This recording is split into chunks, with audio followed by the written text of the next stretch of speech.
عم اطلع اطلع مذبح اطلع اطلع يا عم اطلع اطلع اطلع اطلع اطلع يا عم اطلع ما بمشي صلي على النبي يا عم ما بزل يا دم الاخوي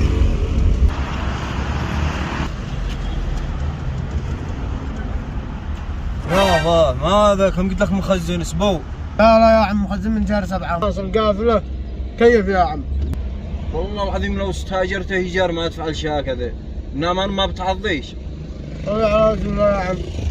صلي على النبي ابا والبحش ماي رسول الله والله انك ما عاد تخذ الا بعمليه قيصري ماشي ما عاد تخذلش خذل الطبيعي والله ان بكره عيد دوقات علي امانه يا عم صدق عيد دوقات هذاك الله والله انه معيد دوقات ما لك